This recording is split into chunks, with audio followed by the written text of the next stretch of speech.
for how you ought to keep yourself as a woman.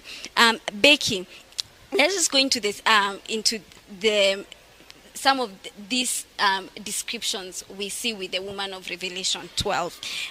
Interesting that she is clothed with sun, and the moon is under her feet, and upon her head a crown of 12 stars.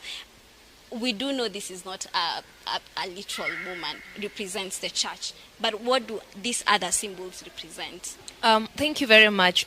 This is a very interesting consideration, seeing as the question would be, when you're looking at a city called confusion, why do we have a woman in the mix? You know, and so when Raphael has rightly highlighted the woman in Revelation 12, and we have the clothed with the sun and the moon under her feet, this just tells us, we get to the book of origins to ask ourselves, what are these they're talking about?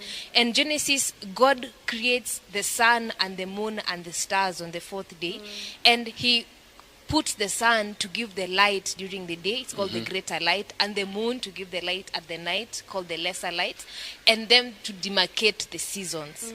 So that when we have both the sun and the moon, we not only have the light, but we are able to tell what's going on.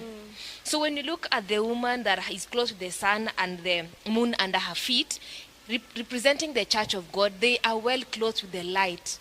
That even in darkness, they still have light. They are not clouded by the darkness that is in the world. The light exists. And we have the 12 stars that are being referred to. The typology of 12 keeps running around. We have the 12 disciples of Christ. We have the 12 tribes of Israel. And this shows us the completeness of the entire plan of salvation that God has is still intact with this particular woman. So regardless of what is happening, by day, he has the light. By night, he has the light, and is true to the doctrine as espoused from Genesis to Revelation. Amen, amen. Thank you so much. A church, a woman representing a church, this church having the light. Even when there's darkness around, this woman still has the church. This woman still continues on to hold on to the doctrines over the years that have been given